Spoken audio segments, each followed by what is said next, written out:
សួស្តីអ្នកទាំងអស់គ្នាថ្ងៃនេះយើងមកកាន់វីដេអូថ្មីមួយទៀតដែលយើងធ្វើការហ៊ាន comment 5ខ្លះៗរបស់ Linux ឥឡូវខ្ញុំធ្វើការ log in បន្ទាប់ពី log in ហើយយើងធ្វើការឆែកថាយើង log in ហ្នឹងយើងមានតួនាទីជាអីជា root ឬក៏ជា user ធម្មតា this per who am I បន្ទាប់មកទៀតខ្ញុំវាយ comment pwd ដើម្បីដឹងថាខ្ញុំឥឡូវហ្នឹងកំពុងតែ working នៅ directory មួយណា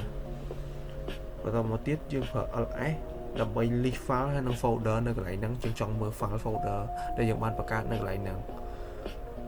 ដោយសារតើវា list អត់អស់យើងប្រើ ls minus a ដើម្បីរកឃើញ file សម្រាប់ file secret ក៏អាចយើង view បានដែរបន្តមកទៀតខ្ញុំធ្វើការបង្កើត folder មួយយើងប្រើ mkdir like making directory linux ខ្ញុំដាក់ឥ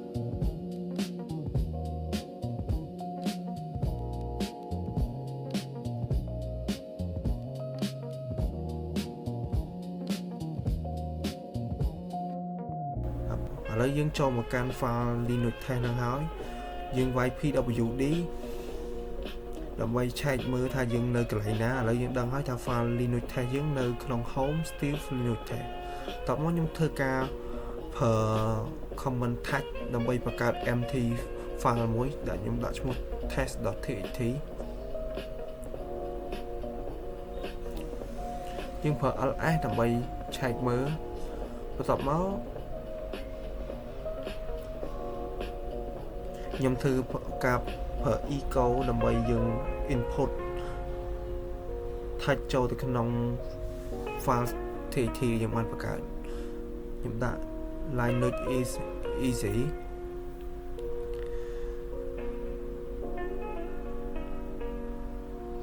យើងធ្វើការបញ្ចូលទៅ file ឈ្មោះ test.txt ទៅ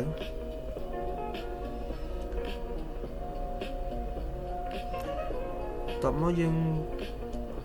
ខ្ញុំប្រើ cat ដើម្បី view test.txt យើងចង់ដឹងថាក្នុ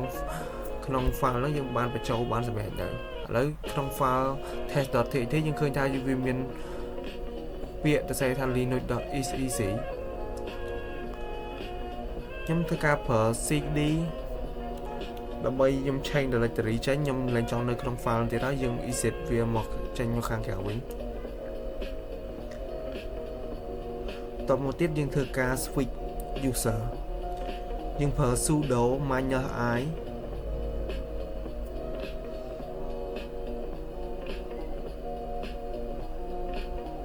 កន្លែងនេះគេឲ្យ enter password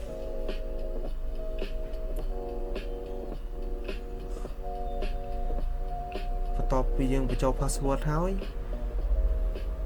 យើងបាន switch user មកកាន់ root វិញ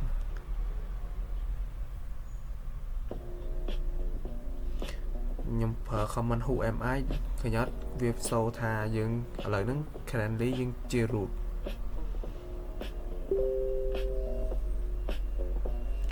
បន្ទាប់មកខ្ញុំបង្កើត folder មួយសម្រាប់ root ខ្ញុំបង្កើត folder root ហើយដាក់ test root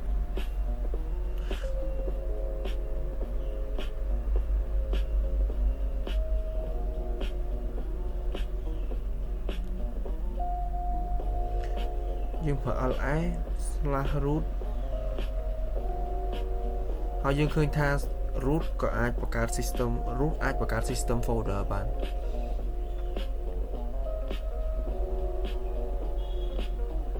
តមកទៀតខ្ញុំធ្វើការ exit ឥឡូវខ្ញុំឆែក who am I បាទឥឡូវខ្ញុំមកកាន់ user ដើមរបស់ខ្ញុំវិញហើយចុងបញ្ចប់ខ្ញុំ show history អ្នកនរគ្នាមើលនេះជា comment line ដែរបងទោះខ្ញុំសេ history ខុសផ្សេងម្ដងទៀតនេះជា comment line ដែលខ្ញុំបានប្រើតាំងពីដើមរហូតដល់ history ហ្នឹងអរគុណអ្នកនរគ្នាដែលបានចូលមើលវីដេអូជំរាបលាអ្នកនរគ្នា